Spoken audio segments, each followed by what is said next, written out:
looked as if he hadn't even considered that advantage.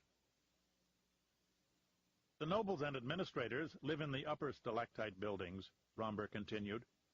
Workers, shift supervisors, and all the suboid crews live below in warrens. Everyone works together for the prosperity of Ix. More levels beneath this city? People live even deeper down there? Well, not really people. They're suboids, Romber said, with a dismissive wave of one hand. We've specifically bred them to perform drudgery without complaint. Quite a triumph of genetic engineering. I don't know what we'd do without them. Their floating compartment skirted a tube transport path and continued to follow the upside-down skyline. As they approached the most spectacular of the inverted ceiling palaces, a huge angled structure hanging suspended like an archaic cathedral, Leto said, "I assume your inquisitors await me." He raised his chin and prepared himself for the ordeal. "I've never had a deep mental scan before." Romber laughed at him. "I can arrange a mind probe if you really wish to undergo the rigors." The Ixian prince studied Leto intently. Leto, if we didn't trust you in the first place, you never would have been allowed on Ix. Security has, changed a lot here since your father's day. Don't listen to all those dark, sinister stories we spread about ourselves. They're just to scare away the curious." The capsule finally settled onto a sprawling balcony constructed of interlocking tiles, and Leto felt a holding apparatus engage underneath them. The chamber began to move laterally toward an armor-plas building. Leto tried not to let his relief show. "All right. I'll defer to your judgment. And I'll do the same when we're on your planet. Water and fish and open skies. Caladan sounds, wonderful." His tone said the exact opposite. Household personnel clad in black and white livery streamed out of the armor-plas building. Forming a neat line on each side of the tube path, the uniformed men and women stood rigidly at attention. "This is the Grand Palais," Romber said, "where our staff will see to your every wish. Since you're the only current visitor, you might be in for some pampering." All these people just to serve me? Leto remembered the times when he'd had to scale and fillet the fish he caught, if he wanted to eat. "You are an important dignitary, Leto, the son of a duke, the friend of our family, an ally in the Landsraad. Do you expect anything less?" "In truth, I'm from a house with no substantial wealth, on a planet where the only glamour comes from fishermen, harvesters of floating paradan melons, and Pundi rice farmers." Romber laughed, a friendly peal. "Oh, and you're modest, too." Followed by the suspensor-borne luggage, the young men walked side by side up 3 wide, elegant stairs into the Grand Palais. Looking around the central lobby, Leto identified Ixian crystal chandeliers, the finest in all the Imperium. Crystal goblets and vases adorned marble-plas tables, and on each side of a blackite reception desk were full-size lapis jade statuaries of Earl Dominic Vernius and his lady, Shando Vernius. Leto recognized the royal couple from triphotos he had seen. The uniformed household staff filtered back into the building and took up positions where they would be available for instructions from superiors. Across the lobby, double doors opened, and big-shouldered, bald Dominic Vernius himself approached, looking like some gin out of a bottle. He wore a silver and gold sleeveless tunic, trimmed in white at the collar. A purple and copper Ixian helix adorned his breast. "Ah, so this is our young visitor," Dominic effused with blustery good humor. Crow's feet became laugh lines around his bright brown eyes. His facial construction looked very much like that of his son Romber, except the fat he carried had set into ruddy folds and creases, and his dark, bushy mustache made for a striking frame around white teeth. Earl Dominic was several centimeters taller than his son.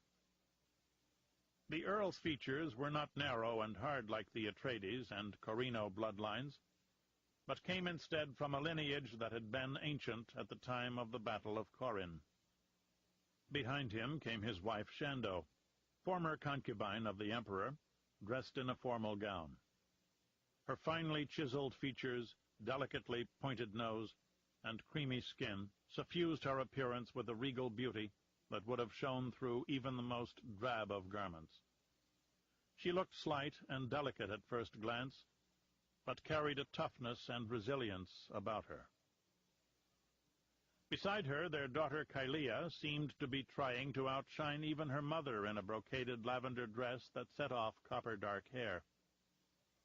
Kylea looked a little younger than Leto, but she walked with a studied grace and concentration, as if she dared not let formality or appearances slip.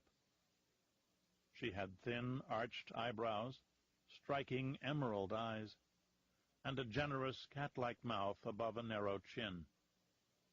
With the faintest of smiles, Kylea executed an extravagant and perfect curtsy.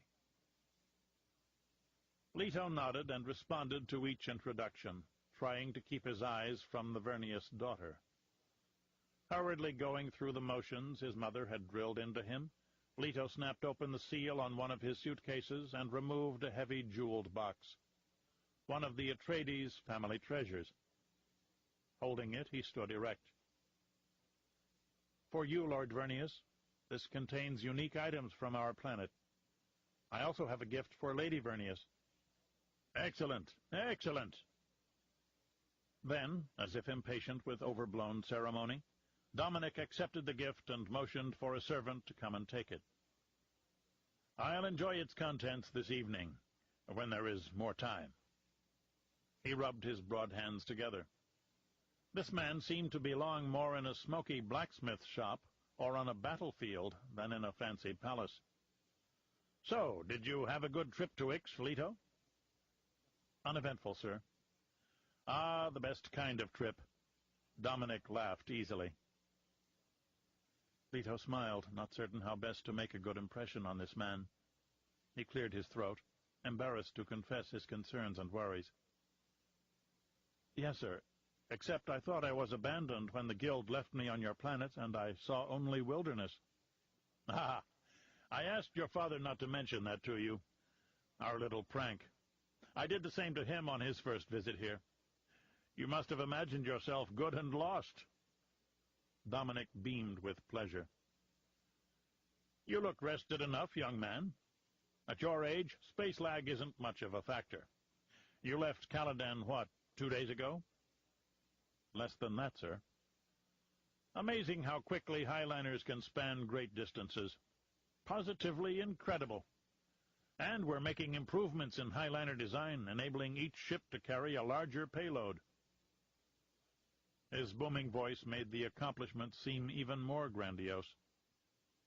"Our second construction is to be completed later today. Another triumph for us. We'll take you through all the modifications we've made so you can learn them as part of your apprenticeship here." Leto smiled, but already his head felt as if it might explode. He didn't know how much more new input he could absorb. By the time the year was up, he would be a different person entirely. "There are weapons you cannot hold in your hands. You can only hold them in your mind." Bene Gesserit teaching. The Bene Gesserit shuttle descended to the dark side of Giedi Prime, landing in the well-guarded Harco City spaceport just before midnight local time. Concerned about what the damned witches wanted from him, now that he had come from the desert hellhole of Arrakis, the Baron went to a shielded upper balcony of Harkonnen Keep to watch the lights of the arriving craft. Around him, the monolithic black plaza and steel towers shone garish lights into the smoke-smeared darkness. Walkways and roads were covered by corrugated awnings and filtered enclosures to protect pedestrians from industrial waste and acid rain. Given a little more imagination and attention to detail during its construction, Harco City could have been striking. Instead, the place looked stricken. "I have the data for you, my baron," said a nasal but sharp voice behind him, as close as an assassin. Startled, the baron turned, flexing his well-muscled arms. He scowled. The gaunt-robed form of his personal mentat, Peter de Vries, stood at the doorway to the balcony. "Don't ever sneak up on me, Peter. You slither like a worm." The comparison brought to mind his nephew Raban's desert hunting expedition and its embarrassing results. "Harkonnens kill worms, you know." "So I've heard," de Vries answered dryly. "But sometimes moving silently is the best way to acquire information." A wry smile formed on his lips, which were stained red from the cranberry-colored sappho juice mentats drank in order to increase their abilities. Always seeking physical pleasures, curious to experiment with additional addictions, the baron had tried sappho himself, but found it to be bitter, vile stuff. "It's a Reverend Mother and her entourage," de Vries said, nodding toward the lights of the shuttle. 15 sisters and acolytes, along with 4 male guards. No weapons that we could detect. De Vries had been trained as a mentat by the Bene Tleilax, genetic wizards who produced some of the Imperium's best human computers.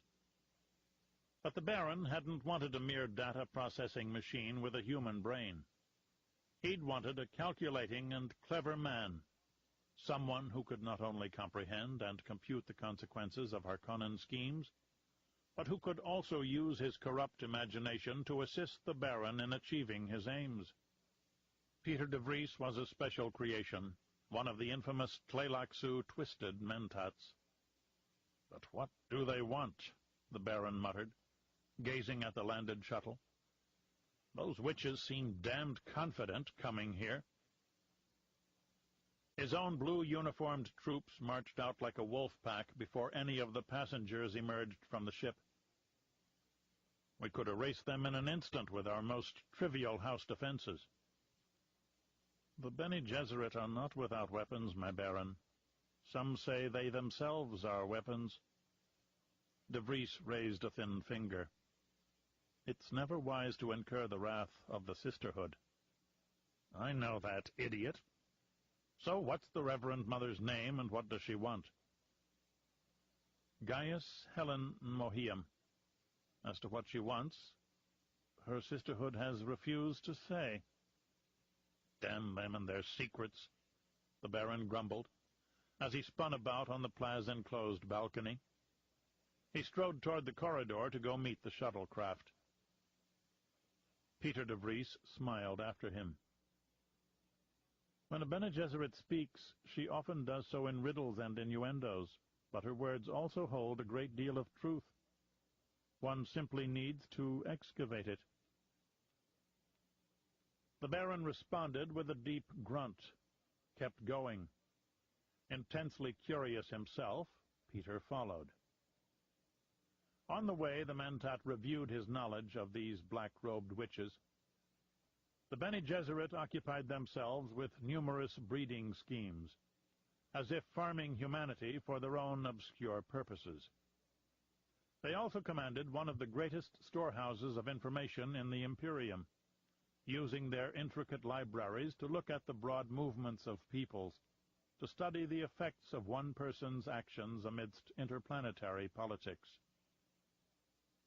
As a mentat, de Vries would have loved to get his hands on that storehouse of knowledge. With such a treasure trove of data, he could make computations and prime projections, perhaps enough to bring down the sisterhood itself. But the Bene Gesserit allowed no outsiders into their archives, not even the Emperor himself. Hence there wasn't much on which even a mentat could base his calculations. De Vries could only guess at the arriving witch's intentions. The Bene Gesserit liked to manipulate politics and societies in secret, so that few people could trace the exact patterns of influence. Nevertheless, the Reverend